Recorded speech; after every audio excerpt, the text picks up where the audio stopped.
Bom, boa noite a vocês. Estou muito contente que tem várias visitas hoje aqui. Vocês são os universitários, né? Estão estudando pedagogia, é isso? Pedagogia. E que legal que vocês estão aqui com a gente. Essa é uma série de palestras sobre saúde mental. Tenho feito já há alguns meses aqui, uma vez por mês.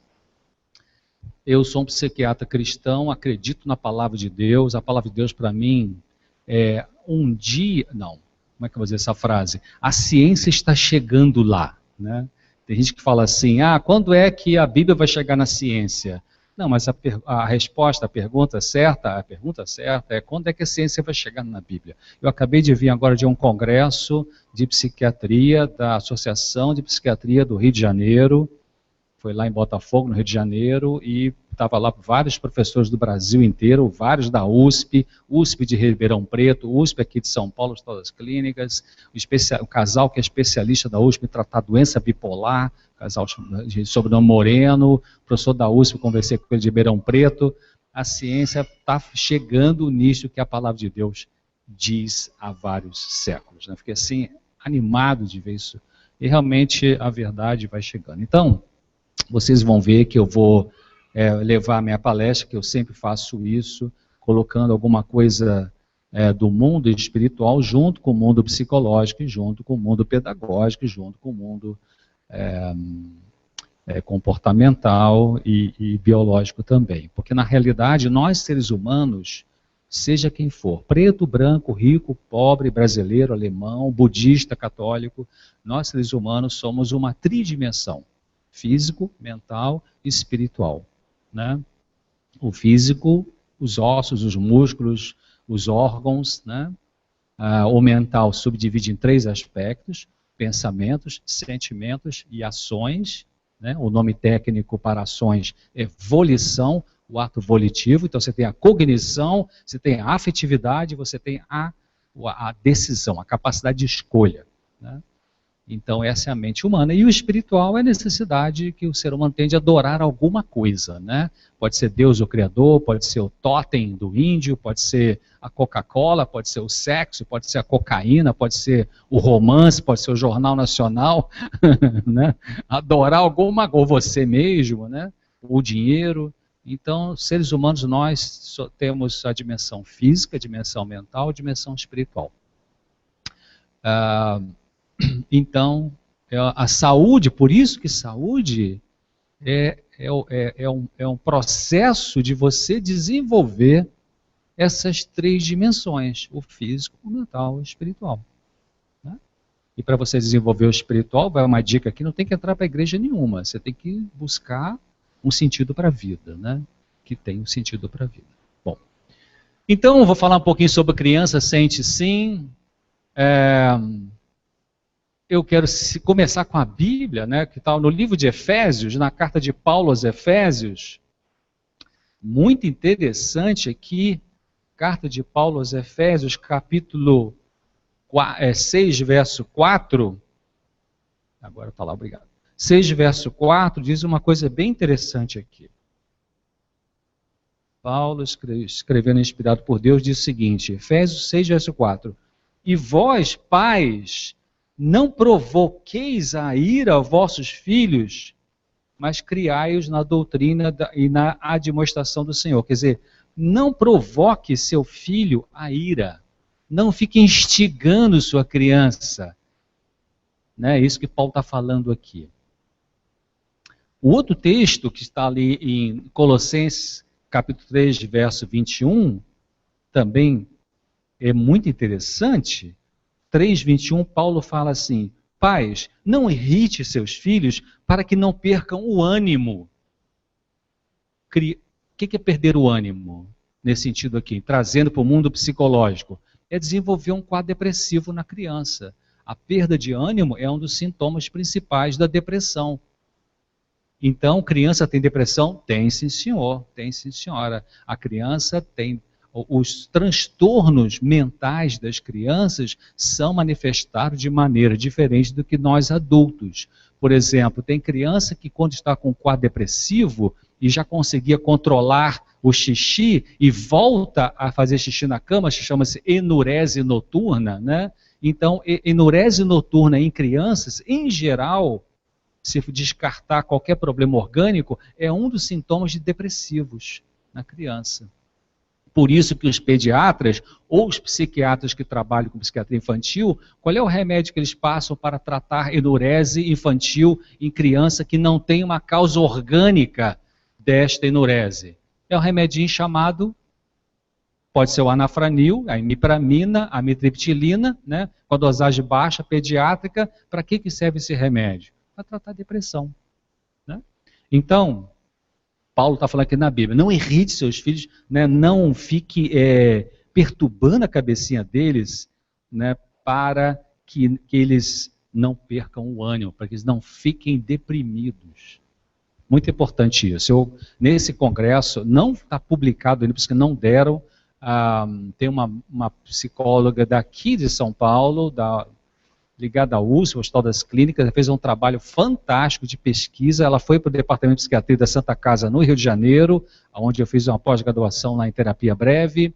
Ela foi para lá e fez um trabalho muito lindo, deve ser publicado recentemente, agora aí, numa das revistas, jornais, revistas médicas, sobre a influência da infância na produção de transtornos mentais na vida adulta. Assim, exatamente o que eu vou falar para vocês hoje, e que eu já falo há alguns anos, que a Bíblia fala, e que uma autora aqui que eu vou citar fala também isso. A importância da qualidade da vida afetiva na infância para a prevenção ou para o desenvolvimento de transtornos mentais na vida adulta. Então, a vida da infância é muito importante. Eu vou citar alguns livros aqui. Existe uma autora muito inspirada, uma educadora norte-americana chamada Ellen White. Tá? Vocês que não são membros, não são ligados à Igreja Adventista, podem depois perguntar para alguém daqui onde encontra esse livro. Aqui em São José, esses livros. Aqui em São José dos Campos tem uma loja, né? Jacareí não sei se tem. E vocês encontram isso, ou tem um site cpb.com.br. CPB. A Novo Tempo tem a loja lá que vende algum desses livros. É uma educadora americana que escreveu livros bastante inspirados, e eu vou citar alguns deles, alguns textos dessa pessoa aí. Então esse é um deles, é o livro Patriarcas e Profetas, 561. Pai e mãe transmite aos filhos suas características mentais e físicas, eu não consigo ler, está muito longe, tem que ler aqui. E suas disposições e apetites. Como resultado da intemperança paterna, as crianças muitas vezes têm falta de força física e de capacidade mental e moral. Vou ficar na primeira parte aqui. Pai e mãe transmitem aos filhos as suas características, o quê? Mentais e físicas, e suas disposições e apetites. Nesse congresso que eu estive, o consenso das informações científicas que chegaram é o seguinte: 35% do que pode ser um sofrimento, ou se desenvolver um sofrimento mental no indivíduo, 35% é genético. 65% tem a ver com o ambiente. Então a genética, até tem um professor lá que falou uma coisa assim, a genética, né, a herança genética, ou a influência genética, não é condenação, é propensão. Ou seja, se o pai era nervoso, a mãe era nervosa, a criança vai ter uma maior propensão para desenvolver um nervosismo, que é um termo vulgar popular que a gente usa, pode ser um transtorno de ansiedade, pode ser um quadro depressivo, se os pais tiveram isso, né? Ou se foram dependentes químicos ou alcoólicos, né? Mas a genética, graças a Deus, não é tudo, não é determinante, por isso que eles falaram lá no congresso. A genética não é condenação, a genética é propensão. Então, se fosse tudo na genética, então todo filho de alcoólico teria que ser alcoólico, né? Todo filho de mãe deprimida teria que ser uma pessoa deprimida. E não é assim. Você pode ter um pai bem deprimido, uma mãe alcoólica e 3, 4 filhos, essa família tem, um vai ser alcoólico e 3 não vão ser. Um vai ser deprimido e 2 não vão ser. Então a genética é uma parte importante, mas graças a Deus não é determinante, é facilitadora, né? Bom, Então, é importante isso aqui. Eu, algumas vezes, quando oro a Deus, eu falo, Deus, me perdoe por ter transmitido alguma coisa negativa para os meus dois filhos, né? Mas também recebi dos meus pais, né? Recebi coisas positivas e coisas negativas. Mas eu realmente coloco em oração para que Deus, sei lá, faça alguma coisa, ajude-os a compensar, né, aquilo que não foi legal e que, inevitavelmente, eu passei pela genética, claro, com a minha mulher também. Esse é um livro muito interessante, Orientação da Criança, desta mesma autora que eu falei, desta editora. Você pode entrar no site CPB Casa Publicadora Brasileira. É a editora, cpb.com.br.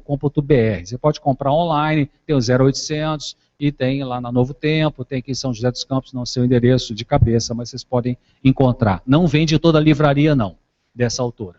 Ela fala assim, alguns pais atendem cuidadosamente as necessidades temporais dos filhos, tratam-nos fiel e bondosamente na enfermidade e pensam então haver cumprido o seu dever. Nisso se enganam. A sua obra apenas começou. Importa cuidar da necessidade do espírito. Aqui é uma palavra que ela usou no sentido emocional e espiritual. Requer-se habilidade para aplicar os remédios apropriados para curar uma mente magoada. Olha só olha só isso aqui. As crianças têm provações tão difíceis de suportar, tão penosas em sua natureza, como as pessoas de mais idade. Os próprios pais não se sentem sempre da mesma maneira. Tem um dia que você está triste, um dia que você está alegre. Então as crianças têm lutas interiores sim. Por isso que eu coloquei o título dessa palestra, As Crianças Sentem Sim. Por que eu coloquei esse título? Porque eu já escutei vários adultos falando assim, a criança não sente, a criança não liga para nada, a criança é meio que sei lá, um bichinho inofensivo que não tem emoção. Criança sente sim. Criança observa sim. Criança percebe a tua falsidade. Criança fica chocada quando ela escuta o pai dizendo uma mentira, ela sabe que é mentira. Dá um tilt na cabeça. Aquele tipo de coisa, toca o telefone, a mãe está ocupada, manda a criança atender, e é para a mãe, e aí a mãe fala assim, fala que eu não estou. A criança, isso dá um nó na cabeça do bichinho. Você, peraí, mas ela tá, mas ele falou que não tá. Isso é uma coisa muito destrutiva no psiquismo desse indivíduo pequenininho, porque a criança coloca o pai e a mãe como deuses, como perfeitos, como idealizados. Então, quando esse pai, essa mãe faz uma besteira desse jeito, isso dá um quebra, né, um quebrantamento, né? É uma desidealização muito precoce, vamos dizer assim, na cabecinha dessa criança. Então, nunca, lá no final vou falar sobre isso, mas só adiantando, nunca minta para uma criança. Isso não quer dizer que você vai ter que dizer todas as verdades. Não. Se tem duas pessoas nesse mundo que a gente nunca deveria mentir, eu acho que para todo mundo não deveríamos mentir. Mas duas pessoas especiais são as crianças e os psicóticos, né, os esquizofrênicos. Né? Ele sabe que você está mentindo, sabe. Então, não minta. É um desastre na cabeça emocional de uma pessoa dessa categoria. Então, aqui a gente pode, em geral, nós pais escorregamos para um lado ou para outro, né? Superproteção ou rigidez. Talvez hoje em dia a tendência é mais superproteção para a maioria dos pais, porque os pais trabalham muito, ficam o dia inteiro fora, 2 trabalhos, 3 trabalhos, não sei quantos plantões. Então, para compensar essa ausência de casa, eles podem querer superproteger. Dá um celular para uma criança de 4 anos, sei lá, e vai por aí afora, iPad, iPod, etc. Né? Então, superproteção é danoso para a criança, para o desenvolvimento psicológico da criança, assim como a rigidez, que é o oposto, ou a negligência, né, emocional. Quando você superprotege uma criança, você está passando uma mensagem subliminar para ela, que é a seguinte, você não é capaz de fazer as coisas, eu tenho que estar fazendo por você. Então a criança vai nutrindo, desde pequenininha, uma sensação de incapacidade. Ou ela engole isso como se fosse uma verdade e se torna uma pessoa com baixo respeito próprio, ou se torna uma pessoa revoltada pela superproteção, porque tem criança que vai peitar. Não, eu faço. Não, deixa comigo, tal. Né? Outras se submetem e tal. Então, superproteção significa várias coisas. Uma delas é você não acredita que aquela criança é capaz de resolver algumas situações e que você então vai e faz por ela, né? Superproteção também significa que você ou foi superprotegido, e você quer repetir essa questão. Você acha que tem que fazer igual desta maneira que foi superprotegida na sua própria história pessoal. Um terceiro aspecto é superproteção pode significar que você sofreu na tua infância ou negligência dos seus pais, ou abandono dos pais. Então aquilo foi tão doloroso para você que você detesta só pensar que seu filho, sua filha vai sofrer. Então você superprotege por causa da tua dor, não porque a criança precisa realmente desse excesso de cuidado. A rigidez, que é um outro extremo, que seria a negligência, seria a dureza, seria a pessoa muito, que ao invés de abarcar e superproteger, então só exige, cobra, também é destrutivo. Tem um autor, é um psicólogo americano, chamado Alexander Lowen, L-O-W-E-N de nariz. Tem vários livros dele, um livro chama-se O Medo da Vida. Então ele explica uma coisa interessante, dizendo que em estudos científicos mostraram que as crianças criadas em lares superprotetores vão ter problemas emocionais na vida adulta mais ou menos correspondente às crianças criadas em lares ditatoriais. Os extremos são danosos, são maléficos, né? Bom, então vamos evitar esses extremos. No livro Orientação da Criança, essa autora fala assim: é verdade que a disciplina dura demais, a crítica em demasia, leis e regulamentos desnecessários, isso aqui é a rigidez, né? Leva ao desrespeito da autoridade e a desconsiderar finalmente esses regulamentos que Cristo quer que sejam cumpridos. Já está falando da parte espiritual também, como que Jesus orienta as pessoas a funcionar. Mas olha o que ela fala aqui: a crítica em demasia, exigências exageradas, levam o quê? Ao desrespeito da autoridade. Que coisa, o tiro sai pela culatra, né? A pessoa que quer impor autoridade, porque há uma diferença entre ser autoridade em casa, o pai e a mãe, e autoritarismo, é bem diferente. Em casa, a autoridade é dos pais, ponto. Quem manda em casa é o pai e a mãe, ponto.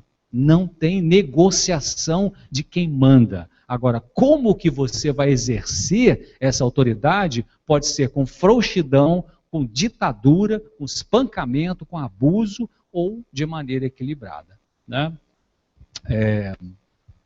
Muito importante. Outro texto dessa orientação da criança diz assim: todo conhecimento que posso adquirir jamais desfará o mau resultado da disciplina frouxa na meninice.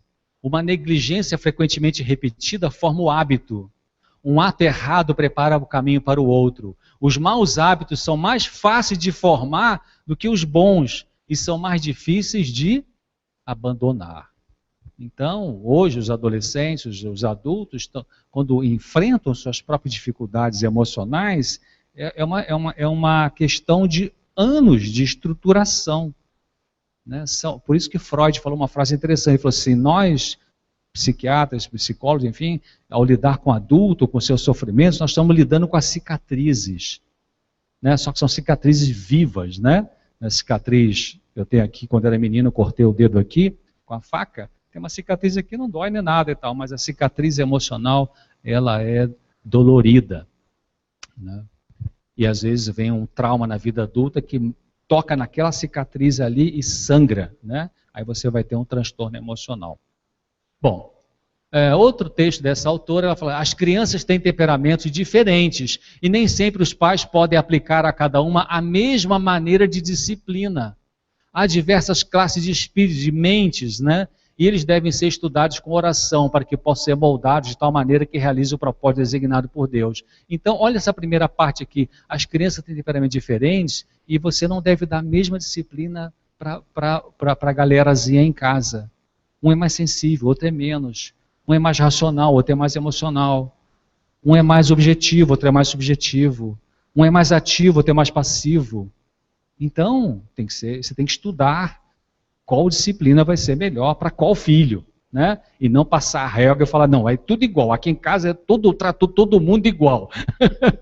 Isso é muito comum, né? Aqui em casa eu trato todo mundo igual. Igual aquela frase assim que: não, eu amo meus filhos igualzinho, igualzinho. Será que ama igualzinho?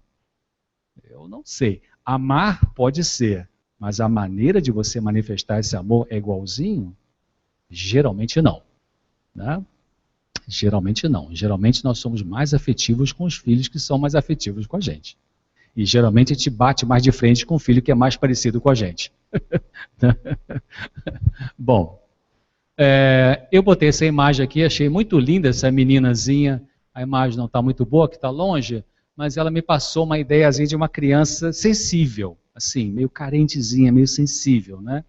E essa autora fala assim, algumas crianças necessitam mais de atenção do que outras. É verdade, por isso que não pode ser igual. Não pode ser igual. Eu olho meus 3 netinhos, mesmo pai, mesma mãe, mesma escola, mesma comida, mesma religião, mas são diferentes. Meus 2 filhos são diferentes. Então tem que usar um método diferente para ajudar esses bichinhos, né? Bom, esse aqui é um texto longo, aqui fala de alguns pais e alguns professores, olha só, alguns professores também. Ops, o que aconteceu aí? Vou botar lá no slide. Quem pode ver para mim, por favor? Enquanto volta lá, eu vou pular aqui, vamos ver aqui. Aqui.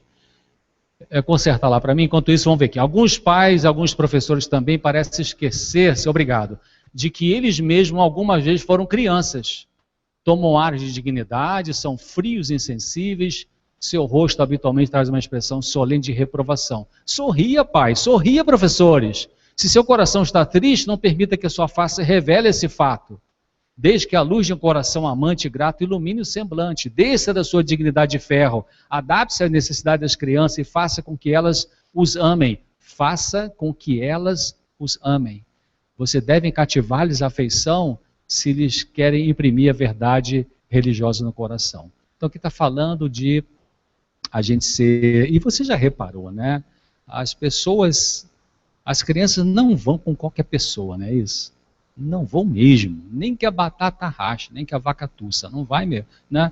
Então é interessante, Jesus era uma pessoa que viveu aqui na terra, as crianças adoravam subir no colo dele, mexer na barba dele, puxar o cabelo dele, adorava abraçar, sabe? Então, você tem que ter uma flexibilidade, você é duro e é uma professora dura e...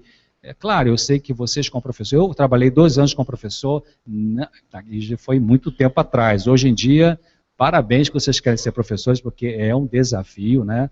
Tem algumas leis aí que são assim muito contra vocês, né? Eu acho um absurdo isso, essa proteção de alunos abusivos, né? Que se vai chamar atenção, a lei vai e protege esse aluno, isso é um abuso e tal, que eu acho assim, uma coisa... Bom, não vou entrar nesse aspecto aí, mas eu penso assim, de que vocês vão conseguir funcionar melhor na sala de aula quando vocês conseguirem cativar o coração dessas crianças. Há pouco tempo atrás, tem um grande colégio católico na minha cidade, Colégio Anchieta, eu estudei nele vários anos, um colégio de jesuítas, me chamaram para falar sobre sexualidade para adolescente, e juntaram 3 salas de adolescentes lá, chamada na sala de vídeo, cara, foi quase impossível falar. Tinha uma galera assim do meio para trás, olha, tinha 5 monitores dentro da sala, mas tinha um lá que era um agitador, colégio de classe média alta, mas é até interessante que depois uma outra moça me chamou para fazer uma palestra também num colégio bem da comunidade pobre, na periferia, eu fui,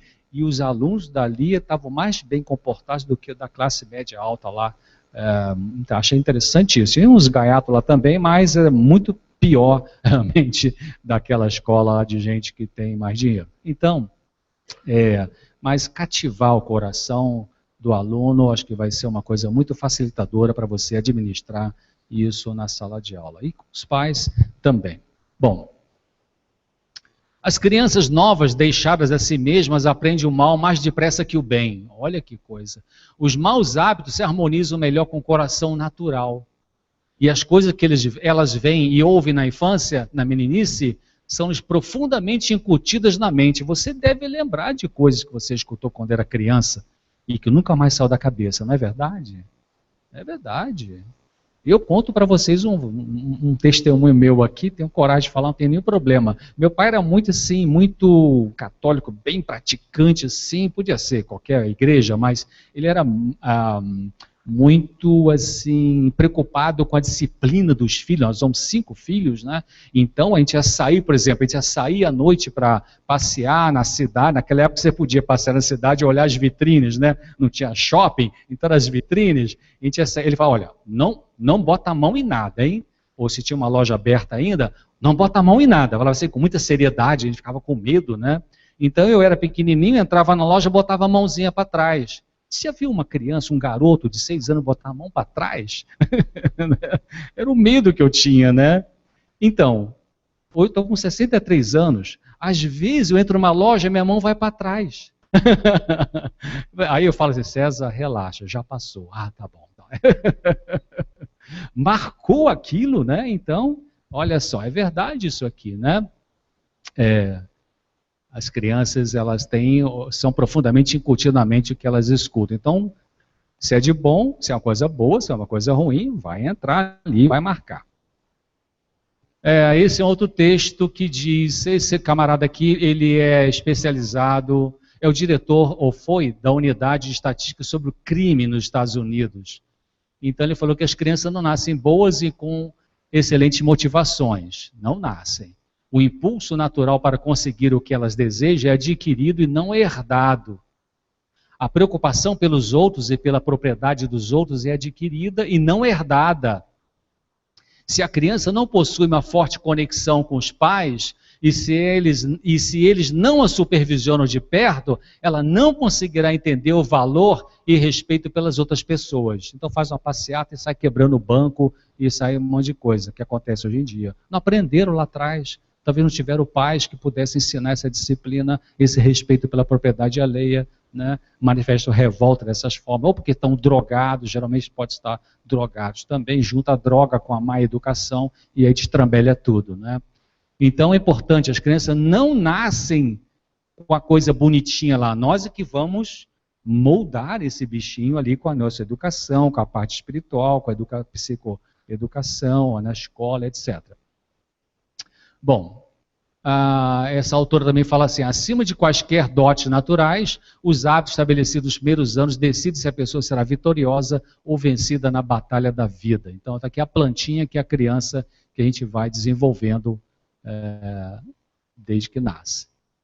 Esse texto eu acho muito justo, é um texto assim que eu fiquei feliz quando Deus me levou a ele. Diz assim, enquanto alguns são constantemente atormentados, afligidos e preocupados por causa dos seus infelizes traços de caráter, tendo que lutar contra inimigos internos e contra a corrupção de sua natureza, outros seres humanos não têm que lutar contra a metade de tudo isso. Isso significa o quê? Que algumas pessoas têm lutas interiores que você nem imagina, que outras não têm metade disso. Por isso que eu vou falar lá na frente, não compare um filho com o outro. Comparação geralmente é uma coisa negativa, porque as histórias são diferentes. A lente com que cada um está inserido na realidade é diferente. Os recursos psicológicos internos são diferentes. Algumas crianças têm mais estrutura de resistência emocional do que outras, mesmo pai, mesma mãe. Por que a ciência ainda interroga? Por que isso? Por que algumas crianças nascem com mais sensibilidade para os traumas da vida do que outras crianças do mesmo lar, do mesmo pai, da mesma mãe? Não sabemos ainda, mas isso é uma realidade, né? Bom, o impacto das nossas palavras. Aqui vão com as coisinhas práticas, então, seja verdadeiro com a criança. Então, isso que eu falei para vocês. Ser verdadeiro não quer dizer que você vai contar toda a história, né? Aliás, eu vi uma propaganda, não sei, vocês que são jornalistas aí, não sei de que produto era. Eu sei que tem uma menina, assim, dos 10 aninhos, que olha para um vidro de azeite e de oliva e pergunta para a mãe, mãe, o que é virgem? Aí a mãe fica assim, meio constrangida e tal, respira e senta e começa a dar uma aula de biologia de meia hora sobre virgindade, o que o papai, o que a mamãe... Aí depois, entendeu, filhinha, entendeu? Sim, agora o que é extra virgem, mãe? É um azeite extra virgem. Então, seja verdadeiro com a criança. Seja honesto com a criança. Muito importante. Isso ajuda ela a adquirir confiança nela mesma e nas pessoas, né? Confiáveis. Não precisa dizer tudo, mas não minta para a criança. Não minta para uma criança. Não faça isso. É uma maldade você fazer isso. É uma destruição. Não faça isso. Eu sei que vocês não fazem. Não prometa o que não vai realizar só para acalmar a criança. Ou seja, não prometa, se você ficar quietinho hoje aqui na palestra, eu levo você domingo lá no parque, não sei tal, de São José dos Campos. Você vai poder levar? Ih, não posso, porque eu tenho... Então não promete, né? Você quebra a confiança. E também, se você ficar prometendo coisas exageradas para a criança se acalmar, ela vai aprender o quê? Que ela só vai conseguir ficar calma se ganhar alguma coisa de fora dela, né? Ao invés de se auto-administrar. Uma criança, no mesmo livro, Orientação da Criança, dessa autora, uma criança frequentemente censurada por alguma falta especial, venha considerar aquela falta como uma peculiaridade sua, ou alguma coisa contra que seria vão esforçar-se. Assim se cria o desânimo e a falta de esperança, muitas vezes oculto sobre a aparência de indiferença ou arrogância. Ou seja, se você censura uma criança, ela não consegue arrumar direitinho a cama dela. Uma criança de 8 anos, por exemplo, arruma a cama ali para a mamãe. Ela não consegue arrumar tão bem quanto o irmãozinho. Aí você começa a criticar. Mas eu falei com você, olha só esse lençol como é que está todo, olha isso aqui e tal. Poxa, você é desastrado e tal. A mãe nervosa por causa de, sei lá, por qualquer razão. Não ligou o desconfiômetro para perceber o impacto da palavra dela sobre aquela cabecinha. Então, a criança começa a perceber de que a crítica não é porque a mamãe está nervosa. A criança não consegue separar. Não, mamãe está falando isso de mim porque ela está nervosa porque brigou com o papai. Ou porque foi demitido do emprego. Mas eu sou uma pessoa legal, mamãe que não está legal agora. A criança não consegue fazer assim. O que a criança pensa e raciocina e entra na cabecinha dela é... O raciocínio que eu digo não como nós adultos, né? Mas o que entra subliminarmente é... Não, mamãe está falando isso porque realmente eu sou uma droga. E não porque mamãe está nervosa. Então vai arrebentando com a autoestima dessa criança desde pequenininho, né? E geralmente é uma criança que viveu com a mãe abusiva assim, ou pode ser um pai abusivo assim, vai escolher um companheiro abusivo também. Já reparou isso? Né? Claro, porque acha que a vida é assim. E a vida não é assim. Tem pessoas que não são abusivas. Se a mãe foi, não quer dizer que todo mundo vai ser. Se o pai foi, não quer dizer que todo mundo vai ser. Bom, então, vamos indo para o final, fechando umas ideias. Primeiro, encorajar a pessoa, a criança, o jovem, de que ele pode se controlar. Muito importante, você encorajar. Meu netinho, Léo, é o do meio, ele estava na minha casa, e lá na minha escritório tinha, agora tirei um tapete com aqueles felpudos, sabe, assim, e ele tinha uns 3 aninhos mais ou menos. Eu fui brincar com ele, e sentei no chão, e tinha um soldadinho, a gente botar em pé, e o Léo é meio espoleta, diferente do Vinícius, que é o mais velho, que é o intelectual e tal, o Léo é mais escoteiro, aventureiro, assim, né, tipo o pai, dele é assim. E então, meio hiperativo, agora está mais tranquilo. O ambiente ajudou muito, ele foi morar no campo, ajudou muito. Impressionante como o Léo vem mudando por causa de mudar algumas situações de vida, de estilo de vida. Eles são vegetarianos, é muito importante, a cabecinha funciona melhor com o regime vegetariano. Eu fui brincar com o Léo. Aí, Léo, bota o soldadinho em pé. Aí ele ia botar em pé, caía por causa da felpa ali do tapete. Ah, não consigo e tal. Não, você consegue sim, vamos lá, vovô te ajuda, faz de novo. Ah, não consigo, o soldadinho caía. Aí eu peguei a mãozinha dele, empurrei assim, e aí empurrei o tapete para baixo e ficou em pé o soldadinho. Agora faz você sozinho. Não, não consigo. Não, você consegue. Vamos lá, ele pegou e, sei lá, para a 3ª, 4ª vez, conseguiu. Aí joguei confete nele, né? Viu, eu sabia que você conseguia, eu sabia. Se na 1ª ou 2ª vez que ele tentasse e não conseguisse, eu falasse assim, ah, tá bom, vamos brincar de outra coisa então. Que mensagem eu tinha passado para ele? Você não consegue, cara, você é um desastrado, né? E arrebentar com a capacidade dele de se autocontrolar, controlar a emoção dele, né? Vocês querem um bom livro sobre transtorno da hiperatividade e atenção, o TDAH, né, transtorno déficit de atenção e hiperatividade, uma psiquiatra da UERJ, Universidade do Estado do Rio de Janeiro, Ana Beatriz Barbosa, acho que de Souza da Silva, Ana Beatriz Barbosa da Silva. Mentes Inquietas. Muito bom esse livro, ela fala sobre crianças hiperativas. Ela conta a história nesse livro de uma criança que a mãe já tinha aprendido a lidar com crianças hiperativas. Então, ele morava numa casa e o garoto falou assim, mãe, eu vou brincar lá fora. Aí a mãe estava limpando a cozinha, o chão da cozinha, passando pano. Aí a mãe falou assim, vem cá, você quer brincar no seu quarto ou você quer brincar lá no quintal? Ah, quero brincar no quintal. Então tá bom, a mãe está limpando a cozinha, não quero você para lá e para cá, para lá e para cá, sujando a cozinha, a mãe vai limpar. Tá bem? Combinado? Combinado. Então pega seus brinquedinhos lá no quarto e vai lá para fora. Tá bom, mãe, tá bom. O garoto hiperativo. Né? Aí o garoto foi lá para fora, a mãe está passando pano no chão, daqui a pouco ele entra pela cozinha naquela hiperatividade, né? 300 por hora, só que no meio da cozinha ele para. No meio da cozinha, uma criança hiperativa para. A mãe olhou aquilo e disse, o que houve? Eu lembrei que você falou que não era para eu vir aqui. Aí foi voltando. A mãe falou assim, filho, a mãe foi lá, deu um abraço nele e falou assim, legal, você conseguiu parar e pensar, você conseguiu. Se fosse uma mãe nervosa, o que ia falar assim? Eu disse a você para dizer que tá, eu soltar os cachorros no garoto. Né? Ela valorizou o que a criança hiperativa conseguiu, ao invés de olhar o que ela não conseguiu. Né? Muito importante, esse livro fala dessa história. Bom, pode não existir fácil e rápida solução, tem que ter paciência, né, gente?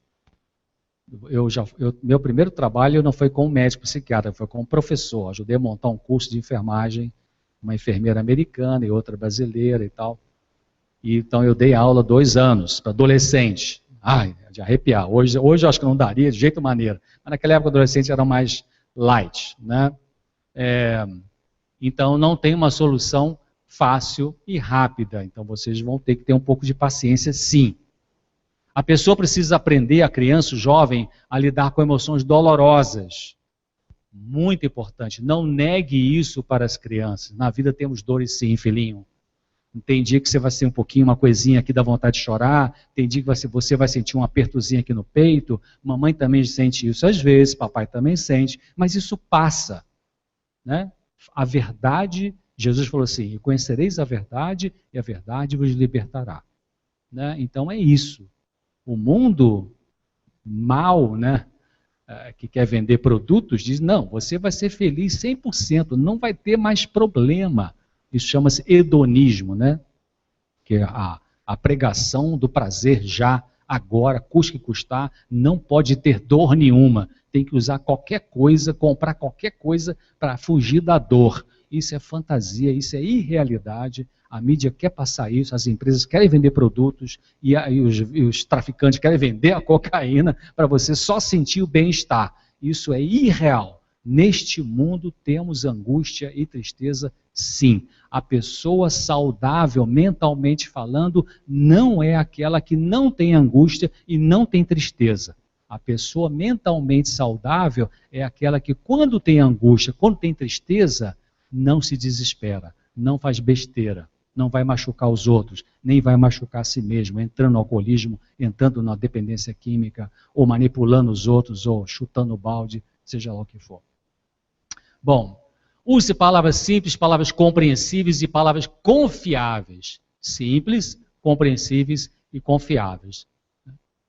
Não faça comparações, já falei isso, comparações são injustas, né? Uma criança consegue melhor do que a outra em algumas áreas. Algumas crianças são boas em matemática, o irmãozinho pode ser bom em história, mas ser péssimo em matemática. Então, para que comparar? Seu irmão tirou 10 em matemática, por que você tirou 7,5? Cara, peraí, esse bichinho aqui tem uma cabecinha diferente. Né? Então não compare isso, sabe? Compare com a própria evolução da criança. Né? Leozinho hiperativo, já estava nos Estados Unidos. Aí eu cheguei lá, ele era assim, eu estava conversando com alguém, ele vinha e se intrometia, vou e tal, nem pedia licença de nada. Era assim que o Léo era. Eu estava lá nos Estados Unidos, trabalhando e visitando, estudando, aí teve um intervalo de uma palestra na igreja, eu fui lá para fora no intervalo, estava conversando com o senhor, E o Léo veio me procurando. Aí quando ele me viu conversando com esse homem, ele parou perto da escada, me lembro direitinho, ele ficou esperando. Depois que eu terminei de conversar, eu falei assim, Léo, o vovô está tão contente com você, que legal. Lembra que você antes já vinha e falava com o vovô assim e tal? Né? Então, elogio, as pequenas coisas que uma criança conseguiu fazer, que é difícil para ela, sabe, joga confete em cima disso. Elogie com sinceridade. Isso anima a criança a vencer as próprias dificuldades que ela tem. Não prometa o que você não pode cumprir, já falei sobre isso. Tarefas que você vai dar para a criança não devem ser nem fáceis e nem difíceis demais. Tem que ser mais ou menos adequado àquela capacidade da criança. Não atacar a pessoa, mas o erro da pessoa. A criança derramou o copo na toalha que você ganhou de presente do teu namorado, que você está mais apaixonado pela toalha do que pela criança. Então, vamos supor, então, tornou um suco de uva lá que manchou a toalha. Foi realmente um desastre da criança? Foi desastrado aquela hora? Foi. O que você vai fazer? Então, errado é você é um desastrado, a mamãe falou com você, eu falei antes com você, não derrame e tal, você derramou, você é um desastrado.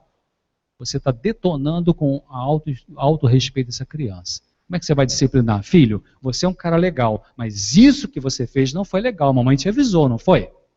Entenderam a diferença entre uma coisa e outra? Atacar o problema e atacar a pessoa. Valorizar pelos esforços realizados, mesmo que pequenos. Estou falando disso o tempo todo, né? Não use um filho em briga de família. Isso pode acontecer, meio comum, né? Usar um filho, não, porque o teu filho, não, porque a mamãe disse para o papai, porque o pai... Não faça isso. Não deprecie seu cônjuge para com o filho. Está conversando com o filho, com a filha, porque seu pai é isso, porque sua mãe é aquilo. Não faça isso. Isso é um desrespeito. Cuidado com o triângulo afetivo com filhos.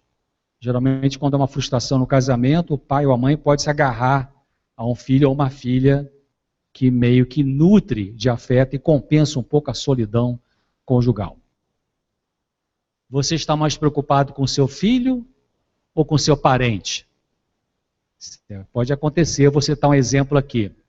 Bom, John Bradshaw é um cara que foi padre, depois largou, virou alcoólatra, fez besteira, se tratou e depois virou um psicólogo conhecido nos Estados Unidos e escreveu vários livros. Esse é um deles, chamado A Criação do Amor. Tem um livro do John Bradshaw chamado, o título interessante, Curando a Vergonha que Impede de Viver. Ele fala de vergonha tóxica e vergonha normal. Mas nesse texto aqui, ele fala assim, uma criança cujos sentimentos, pensamentos e desejos estão sendo controlados e medidos, aprende que só interessa ao pai quando não é ela mesma. Isto acarreta confusão. Neste estado de confusão, a criança inevitavelmente tem outro pensamento. Só gosto de mim quando não sou eu mesmo. Este pensamento gera uma raiva autodefensiva. A raiva nos dá a energia e a força necessárias para protegermos. No entanto, sentir raiva de um dos pais é sempre ameaçador para uma criança. Assim, para dispersar essa ameaça, a maioria das crianças cria uma falsa identidade para agradar seus pais. As crianças mais fortes, no entanto, rebelam-se e intensificam sua raiva, bate de frente, né? Uma vez que começamos a acreditar que somos essa falsa identidade, não sabemos quem somos.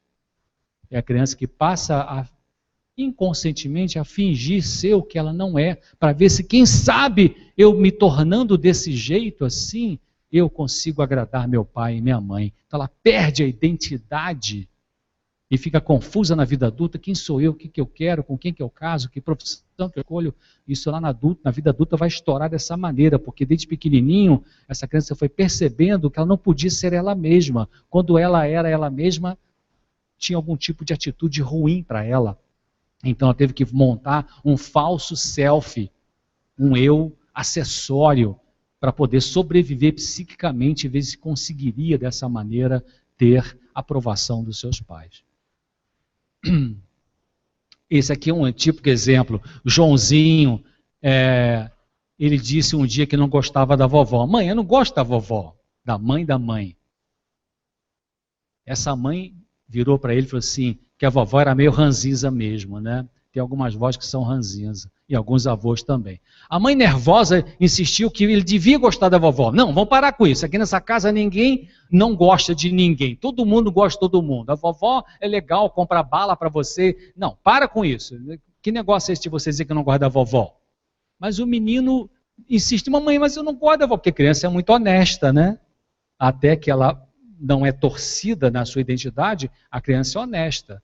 O próprio Leozinho, cito muito ele, posso citar o Vini também, eu estava nos Estados Unidos, eles tinham acabado de chegar, não sabiam nada de inglês, eu estava conversando em inglês com o senhor lá, e Leozinho chegou e tal, aí esse senhor falou, quem é meu neto e tal, não sei o quê, e aí esse senhor falou para mim, ele está gostando aqui dos Estados Unidos? Léo tinha acabado de chegar, não sabia nada de inglês, e eu falei, Léo, ele está perguntando se você está gostando aqui dos Estados Unidos. Aí Léo olhou para mim e falou assim, não entendia, não entendia nada, claro, é honesto, né? Então, mas a mãe, o menino falou a verdade, mãe, não gosta da vovó desse jeito ranzinza que ela está sendo assim. Não, a mãe ficou nervosa, você tem que gostar da vovó. E ele disse que não gostava e ganhou umas palmadas, né? Ah, levou uma palmada no bumbum. E aí ele disse, tá bem, mãe, eu gosto da vovó, tá bem. Então a mãe abraçou e beijou, muito legal você, Joãozinho, muito legal. Então, o que essa criança, o que foi passado para essa criança com essa atitude da mãe? Primeiro, a mãe gosta de criança mentirosa. Segundo, quando a criança fala a verdade, apanha. E quando fala mentira, ganha beijo e abraço. Terceiro, a mãe quer que a criança fale o que ela quer ouvir e não o que a criança tem a dizer. Quarto, o sentimento da criança não tem valor para essa mãe.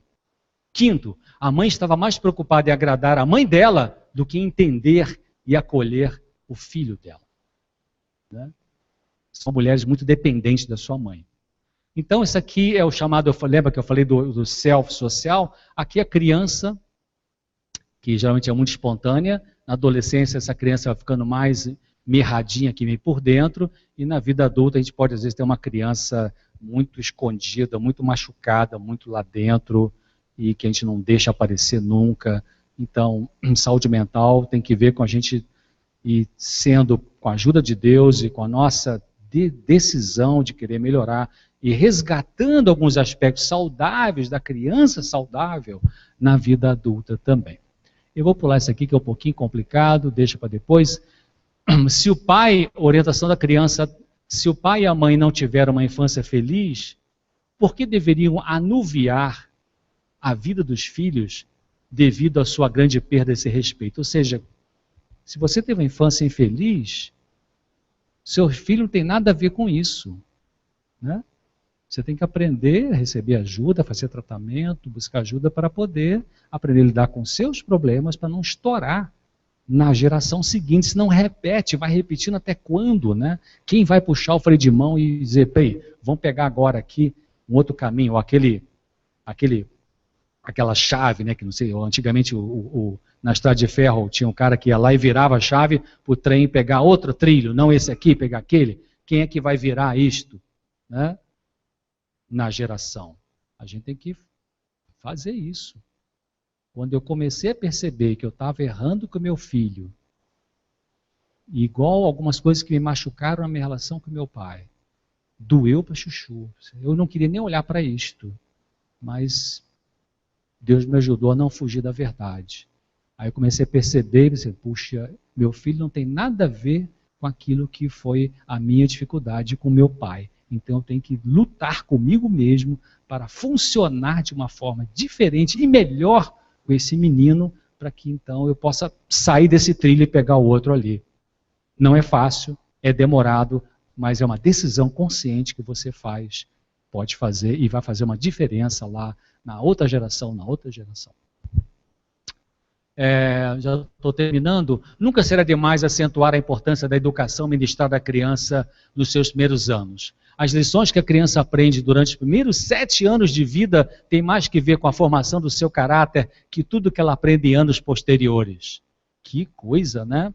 Anos atrás, um dos maiores, para mim, abaixo de Jesus Cristo e de mais um outro cientista, não, Jesus foi cientista também, mas assim, do ponto de vista psicológico, como é que eu vou dizer assim, um guru, tipo assim, um líder, alguém que eu gostei e gosto das ideias, chama-se Rollo May, R-O-L-L-O-M-A-Y, psicólogo americano, muito profundo. Você quer estudar sobre ansiedade e angústia humana? Chama-se O Significado de Ansiedade, editora Zahar. Rollo May, R-O-L-L-O-M-A-Y. Bom, para mim, encaixou, né? Um filósofo profundo, e ele fala nos livros dele exatamente isso aqui. Parece que ele copiou essa mulher, né? Não copiou porque era um cara íntegro. Esse é o último texto, eu acho lindíssima essa imagem desse pintor. Isso aqui é o menino Jesus e aqui o pai José, né? E o menino está olhando para cima. Quando Jesus crescia nessa terra, deve ter sido incrível para José saber que o Filho de Deus foi confiado a ele para ser criado desde criança até um adulto.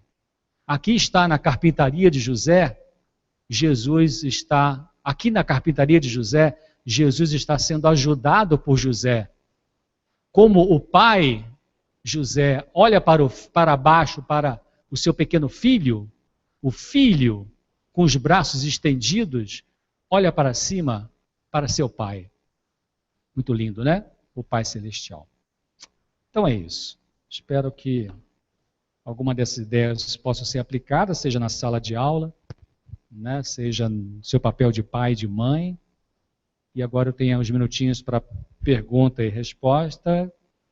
Alguém tiver alguma pergunta, alguma questão, ou alguma colaboração a dar, palestra, alguma experiência pessoal de pai e mãe. Temos aí uns 2, 3 minutinhos. Alguma pergunta? O senhor comentou da genética, né? Nesse caso, como seria feito isso? Em exames ou terapia? Para saber se o caso é genético ou não, de algum transtorno mental. Não, não precisa fazer nenhum exame. A gente vai ver no comportamento alterado desse adulto algumas características parecidas com o pai ou com a mãe. Só isso já mostra que tem um fator genético. Já reparou que nós médicos, na entrevista inicial, a gente chama de anamnese, uma das perguntas que classicamente a gente faz é: seu pai tem isso? Tem algum parente com essa doença? Não é? Nós fazemos isso. Por quê? Porque quando o paciente diz que tem sim um pai, uma tia, um tio, um avô, uma avó de um lado ou do outro, então a gente já pensa que pode ser que o prognóstico seja melhor ou pior para tratar aquele tipo de doença, né? Então a gente pode usar uma estratégia diferente ou não, depende, né? Por exemplo, depressão. Tem paciente com depressão e que teve parente próximo que também tiveram depressão. Mas também não é só genética, porque tem pessoas que têm depressão, mas que têm um prognóstico melhor, porque pode ser uma depressão mais reativa, é uma depressão que não é muito biológica. Mas se o paciente tem depressão e ela é muito biológica, isso significa que a genética está muito perto, né? Então, estou me lembrando de um gráfico que um professor mostrou nesse congresso, em que aparece ali filhos da mesma família, e que ali tem a linha do início da idade, e tem ali uma certa idade do adulto, e tem a linha da doença mental. Tem alguns filhos que não vão chegar nem perto dessa doença mental, e tem outros que já ultrapassam lá no meio da adolescência, depende do transtorno, né? Se é do mundo psicótico, esquizofrênico, se é menino, 18, 19, 20 anos é a época de aparecer os transtornos, se é menina, 25, 26, 28, estou falando de esquizofrenia. Então, quer dizer, a genética não tem que fazer um exame para verificar o quanto de genética existe nessa pessoa que gera essa doença. O histórico já nos dá uma amostra, e com essa amostra a gente já pode, então, ter esse procedimento ou aquele, né? Alguns diagnósticos são mais difíceis em criança, porque a criança não tem a verbalização, não tem a subjetividade, né, que tem um adulto. Por isso que se usa, uma das técnicas é a ludoterapia, né, se pensar em termos analíticos, né, que é o mundo simbólico dessa criança.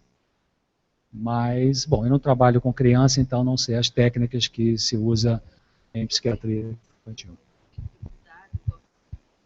Existem alguns exames, né, por exemplo, a dosagem da serotonina, dosagem do cortisol no sangue, então você pode mostrar como é que está o nível ali, né? No quadro depressivo, a serotonina está muito baixa, o cortisol está muito alto, então tem alguns exames que podem ser feitos aí. Mas talvez uma das coisas que os cientistas fazem é pesquisar as respostas terapêuticas. Então dá para uma criança algum medicamento antimaníaco, anti-euforia, antibipolar, na fase eufórica, e funciona, então já tem uma resposta que mostra, opa, então tem uma alteração bioquímica cerebral que parece com um quadro clínico com sintomas que é essa doença bipolar. Pode ser até que tenha alguns exames que eu não saiba para criança, para pesquisar essa origem genética aí. Não sei. Em bipolares adultos, chegou aos meus mãos um trabalho bem interessante, publicado numa revista mais famosa do mundo sobre medicina, chama The Lancet. Um estudo feito com bipolares, e se verificou o seguinte, de que os bipolares que tiveram uma história de infância muito mais traumática do que outros bipolares que não tiveram a doença não tiveram traumas importantes na infância, os que tiveram traumas tiveram o início da doença mais cedo e o curso é o tempo que a doença fica estabelecida, mais longo do que nos bipolares que não tiveram traumas na infância. O início foi mais tardio e o tempo da doença foi mais curto. Interessante. Então mostra de novo aquilo que eu falei, de que a infância é bem importante, junto com a genética, com a bioquímica cerebral. As pessoas podem aprender a lidar com as consequências dos traumas emocionais do passado. Sim, podemos aprender. Do ponto de vista psicológico, sim, é uma psicoeducação. A psicoterapia ensina isto, especialmente a TCC, Terapia Cognitivo Comportamental, tem procedimentos que ajudam muito a pessoa a aprender a administrar suas emoções. Do ponto de vista biológico, também existe uma esperança, boas novas, desde que a neurociências vieram estudando um fenômeno chamado neuroplasticidade, que é a capacidade da formação de novos neurônios, novas células nervosas no adulto, no cérebro do adulto.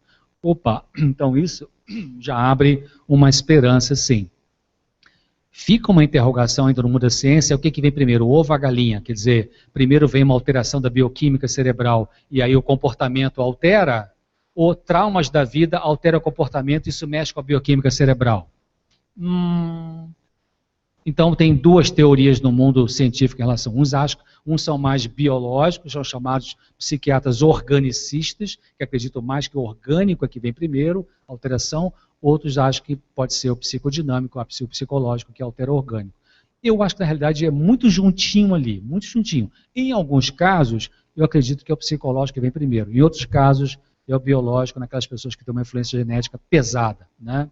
São aquelas pessoas que vão ter muitas recaídas e que são mais resistentes ao tratamento, os medicamentos demoram a fazer efeito, então o biológico está mais... E pessoas que têm um biológico também mais problemático, porque o estilo de vida é problemático, muita cafeína, muito álcool, fumo, vida sedentária, não faz exercício, noitadas, então aí o cérebro estressa, né? Mais alguma pergunta? Vamos lá, jovem. Moço, quando a criança vai até os 7 anos, o caráter dela ainda não está formado e está formando, e depois dos 7 anos ela só adiciona porque o caráter dela já está formado ou diferente? Pergunta de cientista, né? Muito bem. Você quer ser cientista? Parabéns. Muito bem. Eu me chamo César porque minha mãe não tinha cultura nenhuma, assim, não foi para a escola, não fez faculdade, nada, mas era muito curiosa. E ela então, naquela ocasião, ela sempre escutou muito rádio, e ela escutava rádio e falava de um tal cientista chamado César Lattes, que foi da Unicamp, então ela botou meu nome de César, né? Interessante, então você é cientista. Olha, a sua pergunta é muito importante. Sim e não. O caráter não está formado até os 7 anos, porque o caráter vai formar com outras coisas que vão acontecendo depois dos 7 anos. O que está formado até os 7 anos é uma base. Quando um pedreiro um engenheiro fazer uma casa, ele faz a base da casa, não é? Chama de sapata, faz um buraco, bota cimento, ferro ali, faz a base, chama de alicerce. A base, em cima daquela base, ele vai construir, né, as paredes, depois o telhado. Então, até os 7 anos, a base está ali. Mas depois tem telhado, tem parede, tem porta, tem janela, e aí você pode aprender a botar algumas portas mais bonitas, umas janelas mais bonitas, uns tijolos mais resistentes. Então pode aprender. Vai ser mais difícil mudar se essa base for muito machucada, mas não é impossível mudar. E especialmente se a pessoa, além de ajuda psicológica, além de alguns medicamentos, além da ajuda de professores, se ela também se apega com Deus e confia no poder de Deus para mudar a vida. Aí pode muita coisa mudar, tá bom?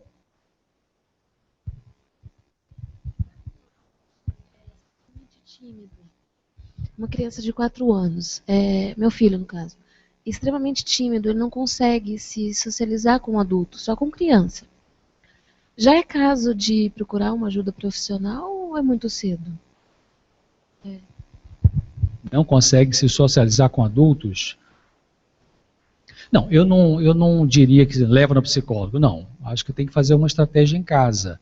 Né? Primeiro escutar essa criança. O que você sente quando você vai perto de um adulto? Fala para a mamãe, como é que você se sente? A criança não sabe nem que talvez o que você se sente. Você explica, dá uma coisinha aqui dentro, dá um friozinho na barriga, você fica suando na mãozinha, deixa eu ver sua mãozinha, fica suando, dá vontade de ir no banheiro, vai xixi, né? Pergunta sim, para ver se a criança fica ansiosa. Né?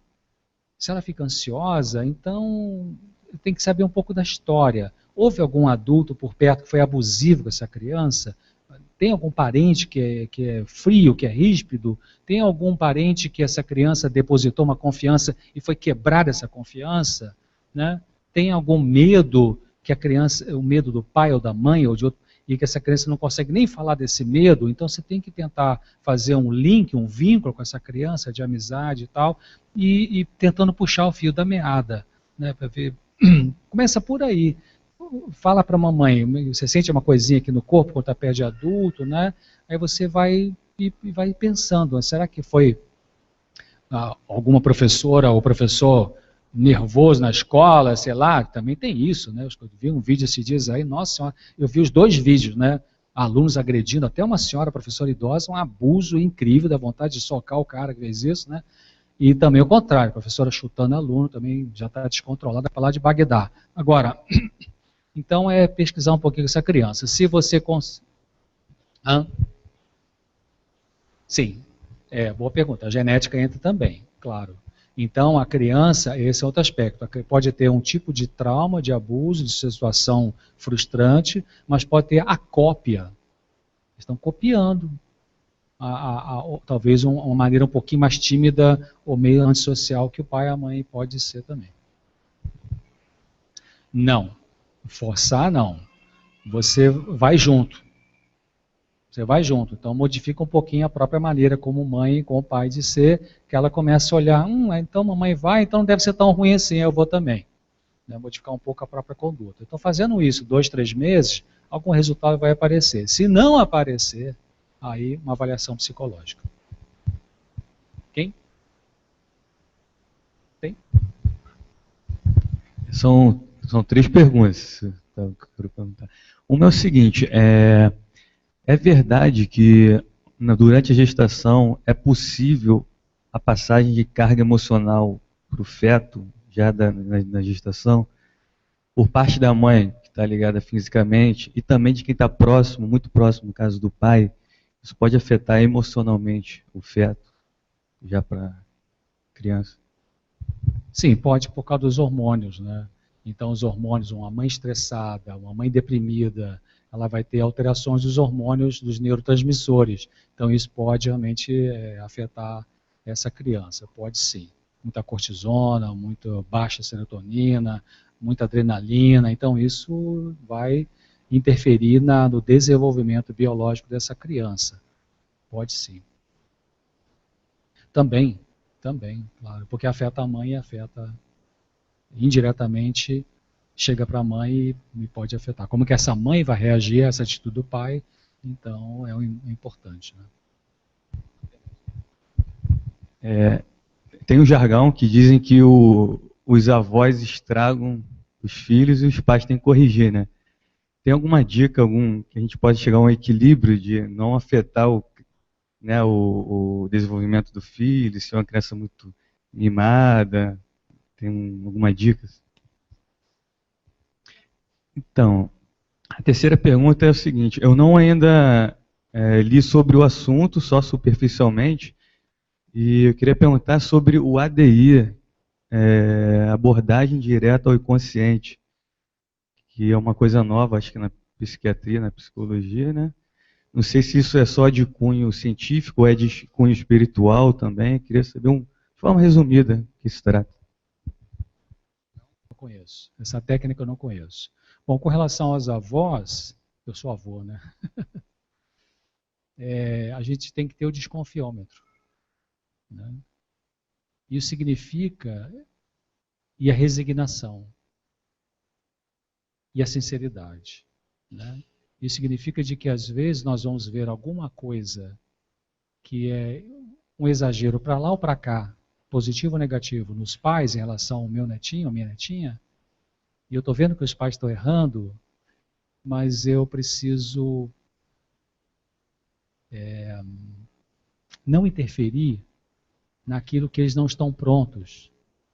Eu preciso me segurar e deixar que eles aprendam. E quando eu perceber se eles têm uma abertura para conversar, ao invés de direto. Não faça não, está errado. Você faz isso com os meninos assim. Não, assim não. A gente faz perguntas, né? Fazer pergunta é sabedoria, né? O que você acha de, se eu posso falar para minha filha, meu filho, o que você acha daquela situação que houve lá de briga lá com o menino? Eu acho que eu fiz certo, então eu vou checar um pouquinho se existe abertura ou não. Se existe abertura, você quer escutar um pouquinho do que eu posso compartilhar? Eu vou dizer para o filho, para o genro, ou para a nora? Não, eu só corta ou não corta. Então eu vou checando se tem abertura ou não tem. Mas tem que respeitar. A outra coisa, então, é quando eu estiver com esse neto, com essa neta, eu não vou super proteger para compensar aquilo que eu vi de errado nos pais. Eu não posso, senão aí desestrutura.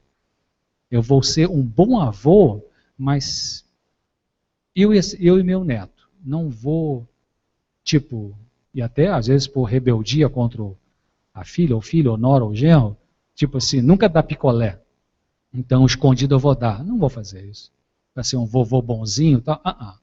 Isso é destrutivo, não é justo, não é correto. Eu tenho que respeitar as regras dos pais, e se as regras são muito rígidas ou são muito liberais, eu vou ter que procurar, esse é o pensamento, se eu posso conseguir abordar para conversar com eles, né? E quando estiver com meu netinho, minha netinha, eu vou ser o mais afetivo que eu posso, disciplinador também, e vou tentar não bater de frente com atitudes para com o neto ou neta que vai ser muito diferente do que o pai e a mãe estão fazendo. Eu vou ter que encontrar uma maleabilidade para lidar com isso, né? Exemplo, meus netinhos são bem disciplinados em relação à comida, não no sentido da qualidade, são vegetarianos, né? Vegetarianos, vegetarianos. Então, e não comem nada entre as refeições, não tem nenhum problema, estão acostumados com isso, não pedem. Então, se eu sou um destrambelhado no meu horário de comida, então eu vou achar que estão sofrendo, porque os pais são rígidos, nunca dá uma balinha 10 horas da manhã entre o café da manhã e o jantar. Eu vou dar uma balinha escondida porque eles estão sofrendo. Não estão sofrendo, eles aprenderam, eu tenho que respeitar isso, né? Então é mais ou menos por aí, né? Última pergunta aqui do cientista, a gente encerra. Como o senhor disse, até os 7 anos é que ainda está formando a base do caráter da pessoa. E por que então, quando a gente cresce, a gente não lembra de metade do que aconteceu? Não, eu vou corrigir de novo, não é o caráter que está estabelecido. É porque depois eu posso explicar noutra palestra. Tem caráter, tem personalidade e tem temperamento. Personalidade como que você funciona. Temperamento é a maneira mais, quando acontece uma coisa assim meio drástica, né? Uma coisa boa, notícia ruim, o teu impulso, isso tem a ver com temperamento, né? E caráter é uma coisa mais estruturada. Caráter tem a ver com o que você aprendeu do pai, da mãe, do avô, da avó, da professora, da igreja, né? Os teus pensamentos no livro, o conceito do mundo, o conceito da Bíblia. Então você vai formando o seu valor é certo, é errado, é mentira, é verdade. Caráter é uma coisa que vai levar a vida inteira para você ir construindo, né? Mas sua pergunta é por que não consegue lembrar da metade? Não, depende. Tem pessoas que não lembram de nada de 10 anos para baixo. Pessoas adultas. E tem pessoas que lembram bem, até eu lembro de algumas coisas. Eu me lembro que eu era pequeno, naquela época tinha um purgante, né? Tinha um, como é que é o nome? Óleo de fígado de bacalhau, que era um negócio para matar verme, horrível, né? Minha mãe botou eu era menor, talvez menor que vocês. Me lembro de assim, sentado na mesa, uma mesa grandona que eu tinha madeira, ela mandou segurar uma chave desse tamanho para disfarçar. Aperta a chave, segura a chave, olha que chave legal. Para eu engolir o troço horrível, né? Hoje bota panteuminha, tão fácil, né? Mas naquela época, então tem gente que lembra bem das coisas do passado. Tem gente que não lembra muito bem, não. Aí tem outras razões porque é diferente, tá bom? Gente, muito obrigado. Um abraço, fique com Deus.